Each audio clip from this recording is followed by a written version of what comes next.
சளி இருமலுக்கு மட்டும் இல்ல, நோய் எதிர்ப்பு சக்தியை அதிகரிக்கக்கூடிய ஆட்டு நெஞ்செலும்பு சூப் எப்படி செய்யறதுன்னு இன்னைக்கு பார்க்கலாம். 1/2 கிலோ நெஞ்செலும்ப 2 தடவை நல்லா கழுவிட்டு அப்புறம் மஞ்சத்தூள் போட்டு பெசரி திருப்பி ஒரு தடவை நல்லா கழுவி எடுத்து வச்சுக்கலாம். 10 சின்ன வெங்காயம், 4-5 பல்லு பூண்டு, ஒரு பழுத்த தக்காளி, கொஞ்சம் கருவேப்பிலையும் மல்லி இலையும். சின்ன வெங்காயத்தையும் பூண்டையும் ஒரு இடிகல்ல வச்சு நச்சு போட்டுக்கலாம். நறுக்கி போடுறதை விட நச்சு போட்டாதான் சுவை நல்லா இருக்கும்.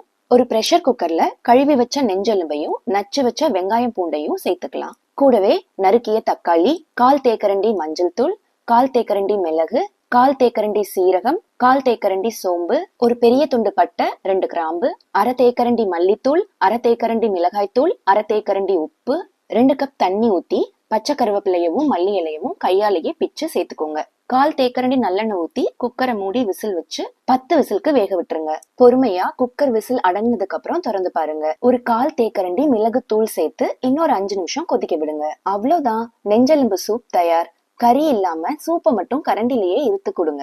சூப்ல போட்ட கறிய 1 வயசு வரைக்கும் குழந்தைங்களுக்கு சாப்பாட்டோட பிச்சு ஊட்டி விடலாம். ஆனா பெரியவங்களுக்கு அது சாப்பிடறதுக்கு ருசியா இருக்காது. சூப்பு வைக்கிற அன்னைக்கு கண்டிப்பா கறி குழம்பும் வைப்போம். குழம்புல இருக்கிற கறி வெந்ததுக்கு அப்புறம் கடைசியா தேங்காய் அரைச்சு ஊத்துறப்போ இந்த சூப்பு கறியவும் உள்ள சேர்த்து ஒரு 10-15 நிமிஷம் கொதிக்க வச்சு இறக்குனீங்கன்னா குழம்பு மசாலாவை உறிஞ்சு நெஞ்செலும்பு கறியவும் சேர்த்து சாப்பிடறதுக்கு சுவையா இருக்கும். கறி குழம்பு வீடியோ ஏற்கனவே நம்ம சேனல்ல இருக்கு. லிங்க் ஃபர்ஸ்ட் கமெண்ட்ல கொடுத்திருக்கேன்.